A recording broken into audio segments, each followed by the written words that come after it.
Hey guys, welcome back to another video. This is going to be my first ever Q&A video.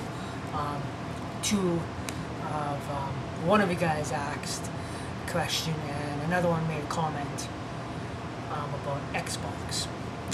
So RPG broadcaster known as Matt asked what was my favorite N64 games.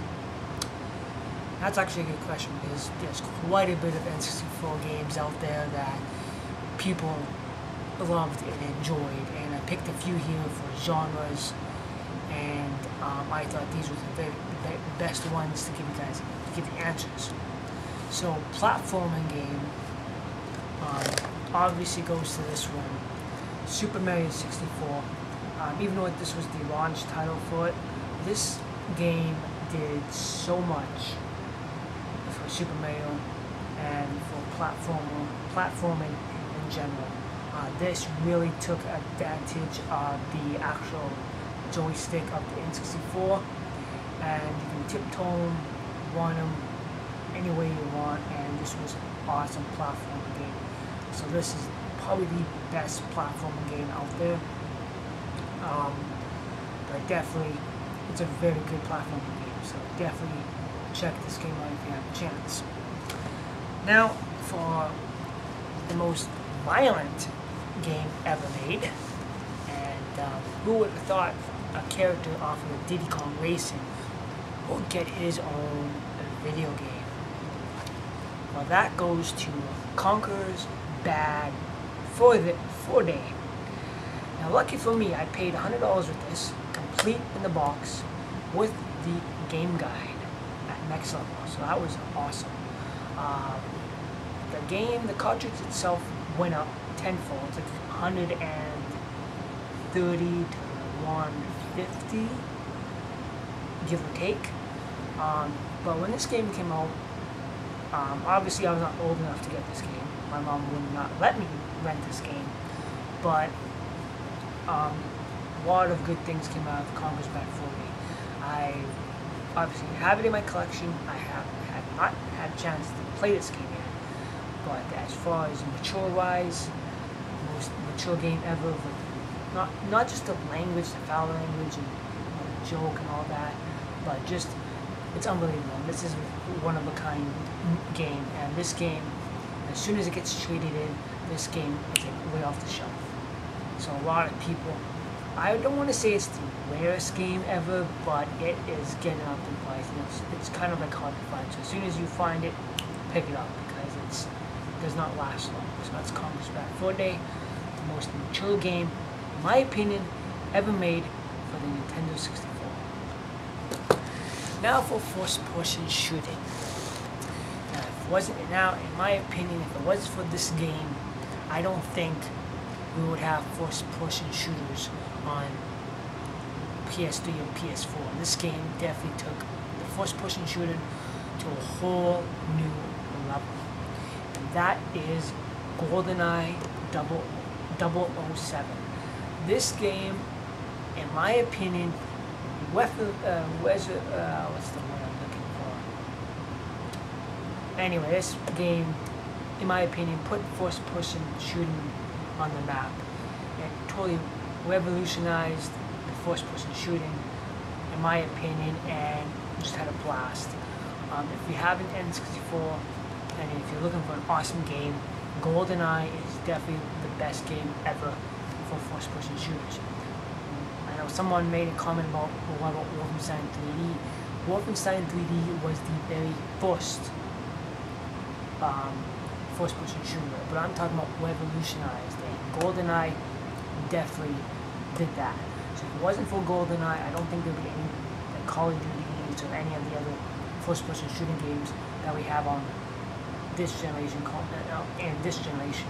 So GoldenEye, the best first-person shooter game ever made on the N64.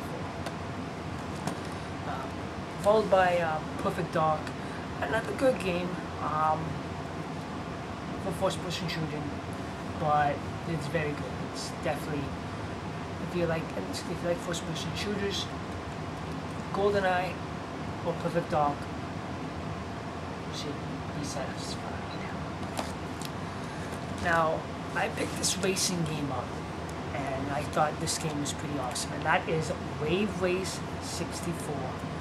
I thought the waves of the water, the ripples in the water, the waves in the water were so mind-blowing in my opinion back then, not now, but just really awesome. The graphics were awesome, the waves were just amazing, and just a very good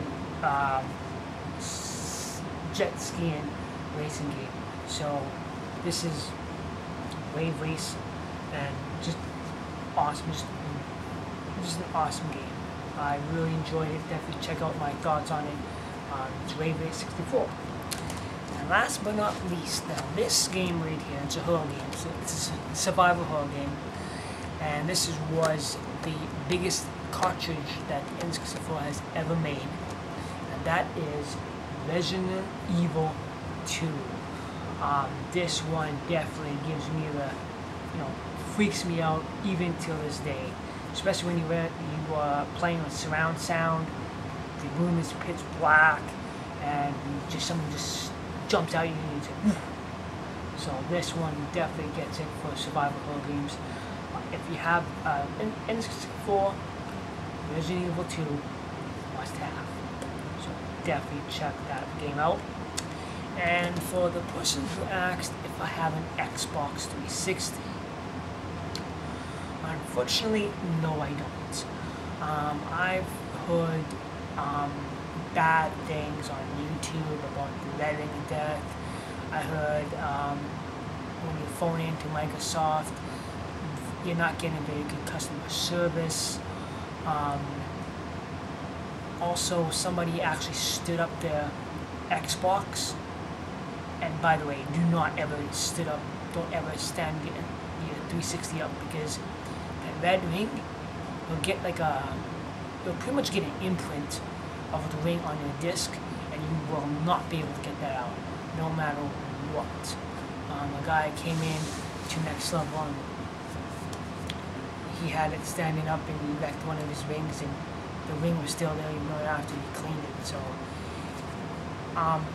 me personally, I don't have nothing against Xbox 360 games.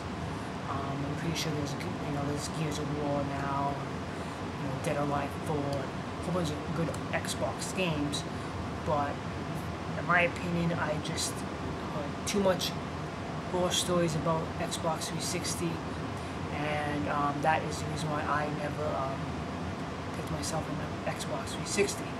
Same goes with the Xbox One. My cousin Doc Card 14 said, go get an Xbox One. I'm not sure if my cousin Doc Card 14 has an Xbox One yet, but I know my cousin Mark did. He's like, oh, get an Xbox One, get an Xbox One. I'm not going to get myself an Xbox One. I don't like Xbox One. I'm just not a fan of Xbox One, or the Xbox in general, even though I did own the original Xbox when it first came out. But other than that, I really never stayed with Xbox. I was mostly into like Sony, like PlayStation, PlayStation 1, PlayStation 2, PlayStation 3, PlayStation 4. So I pretty much went to the Sony's part of it. I really never went to Xbox. But if I decide to get an Xbox 360 or an Xbox One or whatever, it would have to be exclusive to that system. So you cannot get that on any other consoles, because it would be kind of pointless getting it the PS4 and again if the Xbox 360 or something, right? So that's just my opinion. So if I ever got a 360 or an Xbox One, it would be exclusive to that brand, and that is it. So hopefully, RPG Broadcast, hopefully that answers your N64 game collection, one of my favorites. To that person who asked me if I have an Xbox, hopefully that answered your question as well. If you guys have any more questions, feel free to leave a comment. And again, I apologize for taking it this so long. I think I uploaded it about 2 months ago. But hopefully that answers you guys' questions. Keep subscribing. If you have, like I said, if you have any questions, feel free to leave a comment, and I'll try to answer as much as I can. So hopefully I can get more questions from you guys. That'd be awesome. And as always, guys, thanks for watching. Subscribe, and we'll see you guys later.